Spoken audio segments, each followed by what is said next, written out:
नमस्कार, बहुत स्वागत है आपका न्यूज इंडिया पर और मैं हाजिर हूं आपके साथ ऋतिक ठाकुर। बुलेटिन की शुरुआत करेंगे। आपको बता दें, ईरान और इजराइल के बीच 12 दिन से युद्ध लगातार जारी था और ऐसे में अब ईरान इजराइल के बीच सीज फायर पर सहमति बन चुकी है। तो मिडिल ईस्ट में 12 दिन से चला रहा युद्ध खत्म हुआ। ट्रंप ने युद्ध विराम के लिए दोनों देशों को बधाई दी है।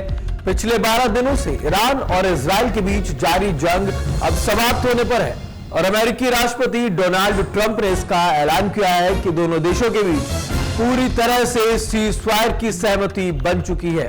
ट्रंप ने बताया कि ईरान और इजराइल मिडिल ईस्ट में शांति बहाल करने के लिए राजी हो चुके हैं। ट्रंप ने सोशल मीडिया पर लिखा कि बधाई हो सभी को, ईरान और इजराइल ने सीज फायर पर सहमति बना ली।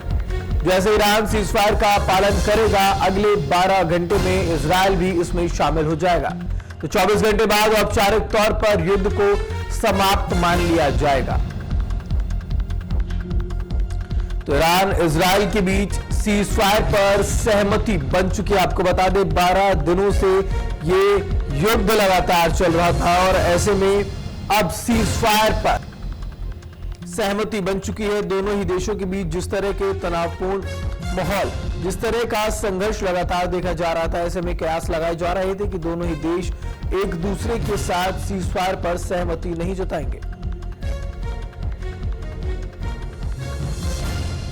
तो ऐसे में सीज फायर पर सहमति बन चुकी है। इजराइल ने साफ तौर पर कहा है जब ईरान 12 घंटे तक कोई हमला नहीं करेगा, उसके बाद इजराइल की तरफ से भी सीज फायर का जो फैसला है उसको मान लिया जाएगा। और ईरान की अगर बात करें तो ईरान भी यही बात कहता नजर आ रहा है। ईरान कह रहा है कि इजराइल जब अपनी तरफ से सभी हमले बंद कर देगा तो इस सीज फायर पर हम भी सहमति जता देंगे। तो आपको बता दें, हमले रुकने के 24 घंटे बाद इस सीज फायर को साफ तौर पर सहमति मिल जाएगी। साथ ही साथ दोनों देशों को कहा गया है कि हमले, दोनों ही देश एक दूसरे पर जो हमले कर रहे थे उसको रोक दे। 13 तारीख से आपको बता दें, लगातार ये युद्ध ईरान और इजराइल के बीच चल रहा था। दोनों ही देश एक दूसरे पर लगातार हमलावर थे और ऐसे में मिडिल ईस्ट में लगातार तनाव बना हुआ था। लेकिन अब इस युद्ध के बीच सीज फायर पर सहमति बन चुकी है।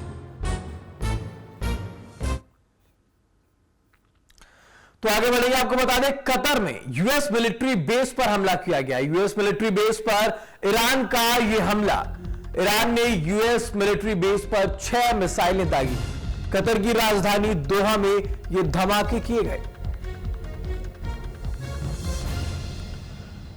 आपको बता दें, ईरान के 3 परमाणु ठिकानों पर अमेरिका की तरफ से हमले करवाए गए थे और उसके बाद ईरान ने लगातार 25 बैलिस्टिक मिसाइल्स, खीबर मिसाइल्स के जरिए अमेरिका ने जब ईरान के परमाणु ठिकानों पर हमला किया था तो उसके बाद ईरान ने जवाबी कार्रवाई करते हुए कई मिसाइलें दागी थी।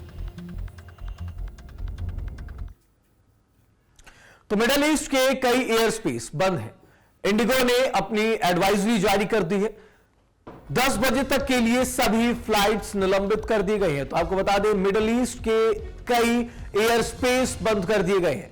10 बजे तक के लिए सभी फ्लाइट्स को निलंबित कर दिया गया है। इंडिगो ने इस पूरे मामले में एडवाइजरी जारी करते हुए इस बात की जानकारी साझा की है। तो मिडिल ईस्ट में आने जाने में लगातार जो यात्री हैं उनको परेशानी हो रही है क्योंकि मिडिल ईस्ट में तनाव लगातार जारी है और ऐसे में इंडिगो ने एडवाइजरी जारी की है। 10 बजे तक सभी फ्लाइट्स निलंबित रहेंगी।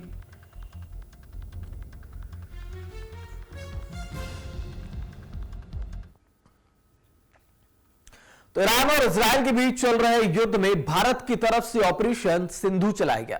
इस ऑपरेशन के जरिए जो भारतीय फंसे हुए, जो भारतीय नागरिक फंसे हुए थे, उन्हें ईरान से वापस लाया जा रहा था और इसी कड़ी में अब ऑपरेशन सिंधु के तहत भारतीय नागरिकों का एक और जत्था पहुंच चुका है। सुरक्षित वापसी होने पर भारतीय सरकार का इन्होंने धन्यवाद किया है। ईरान सरकार का भी आभार जताया।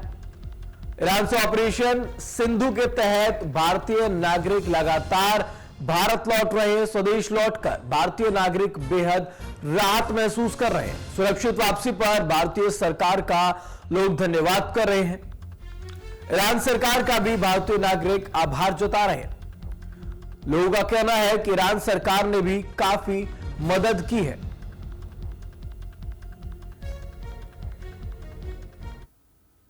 और हम लोग ईरान से भी चले आ रहे हैं। आज हम लोग की फ्लाइट हुई है और बस। तो आपको तकलीफ तो नहीं हुआ? कुछ नहीं तकलीफ हुई, पूरी उधर से भी दोनों तरफ से हुई अच्छी, उनकी प्लेन से हुई, इधर सरकार ने बुलाया, बहुत अच्छी खिदमत हुई दोनों तरफ से।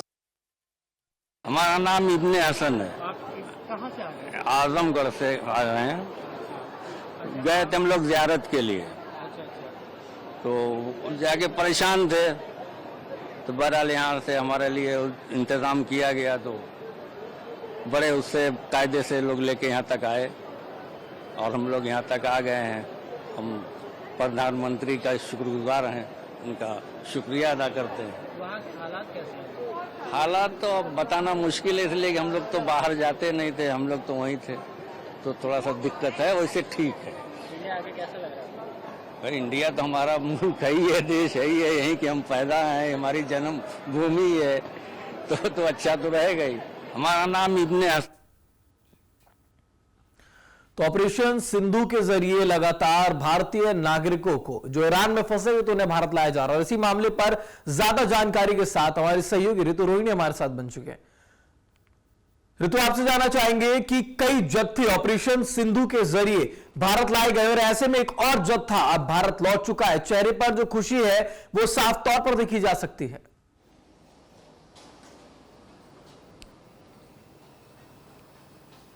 बिल्कुल ऋतिक, कल देर शाम इजराइल से भी एक जत्था जो है वो आया है। ईरान के साथ साथ ईरान से जो तकरीबन बताए जा रहे हैं, अब तक विदेश मंत्रालय की तरफ से जो जानकारी दी गई है उसके मुताबिक 2000 लोगों को ईरान से भारत ऑपरेशन सिंधु के तहत लाया गया है। और इसके साथ साथ एक श्रीलंकाई नागरिक भी है जिनको कल देर शाम जो ईरान से फ्लाइट आई उसके साथ उन्हें दिल्ली लाया गया।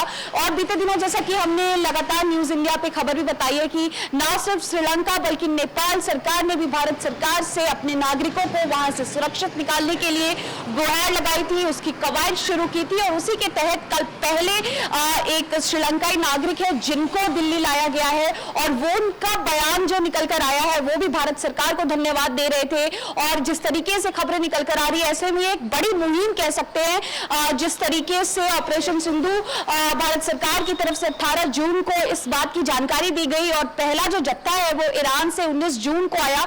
इसके साथ साथ इजराइल से भी लगातार ये भारत सरकार जो है वो कह रही थी लोगों को कि एम्बेसी से संपर्क करें और जिनको भी लगता है वो सुरक्षित नहीं है, सेफ नहीं है, तो भारत सरकार उनकी वहां से निकलने में मदद करेगी। और उसी कवायद के तहत पहला जो जत्था है वो भी इजराइल से आया है। तकरीबन 161 लोगों को इजराइल से जॉर्डन के रास्ते अमान जो जॉर्डन की राजधानी है वहां से नई दिल्ली बताई जा रही है कि देर रात को फ्लाइट आई और उस फ्लाइट में तकरीबन 161 भारतीय मौजूद थे और उनको दिल्ली लाया गया। और तमाम जो भारतीय चाहे वो ईरान से आ रहे हो या इजराइल से आ रहे हो, उनके चेहरे पे अपनी सरजमी, अपनी मातृभूमि पर पांव रख रही है, अपनी मातृभूमि पे आने की जो खुशी है वो साफ तौर पे उनके चेहरे पे दिख सकती है। लगातार भारत सरकार के इस ऑपरेशन को लेकर के वो धन्यवाद कर रहे हैं ऋतिक।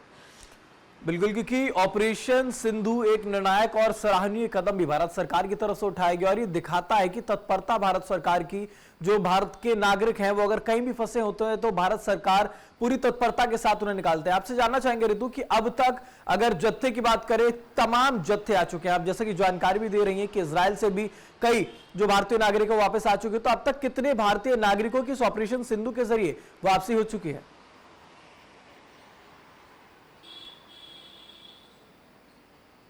बिल्कुल ऋतिक, जैसा कि मैंने आपको बताया, विदेश मंत्रालय की तरफ से जो आज तक जानकारी निकलकर सामने आई है उसमें ये बताया गया कि 2003 भारतीय जो हैं वो ईरान से अब तक लाए गए हैं।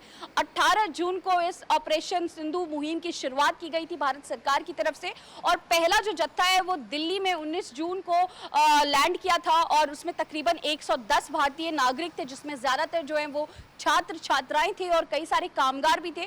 उसके बाद लगातार कई जत्थे आए लगातार और तकरीबन तकरीबन 2003 जो भारतीय हैं वो इस वक्त ईरान के मशहद के रास्ते उन्हें भारत पहुंचाया गया है और वो सुरक्षित भारत लौट आए। इसके साथ साथ जो इजराइल से आने वाला पहला जत्था है वो भी कल देर शाम आया और तकरीबन 161 भारतीय जो हैं इजराइल से इस वक्त भारत आए हैं। और जो जानकारी मिल रही है इन सब के साथ साथ एक श्रीलंकाई नागरिक भी है जो कल ईरान से आखिरी जो जत्था आया था उसके साथ साथ वो श्रीलंकाई नागरिक भी आई थी। और बीते दिनों जैसा कि हमने बताया ईरान सरकार ने साफ तौर पे ये कहा था कि भारत उनका पुराना साथी रहा है और भारत की मदद करने के लिए ही उन्होंने अपना एयरबेस खोला था और इसी के तहत कई सारे भारतीयों को वहां से लगातार ऑपरेशन सिंधु के तहत निकाला गया। और इसी को देखते हुए श्रीलंका और नेपाल जो भारत के पड़ोसी देश भी हैं इन्होंने भी भारत सरकार से गुहार लगाई थी कि ईरान में फंसे हुए जो श्रीलंकाई और नेपाली लोग हैं उनको निकालने की भी कवायद जो है इसको लेकर के भारत सरकार शुरू करे। और उसी के तहत एक श्रीलंकाई नागरिक भी जो है वो कल भारतीय नागरिकों के साथ जो देर शाम ईरान से फ्लाइट आई थी उससे उनके साथ आए थे। और इसके अलावा देर रात इजराइल से भी एक फ्लाइट आई है जिसमें तकरीबन ठीक है ऋतु, आप इस पूरी खबर पर नजर बनाए रखिएगा क्योंकि जत्थे जो हैं वो लगातार आते रहेंगे और भारतीय नागरिकों को सुरक्षित स्वदेश वापस लाने की कवायद जारी रहेगी। फिलहाल आप हमारे साथ बने रहिएगा।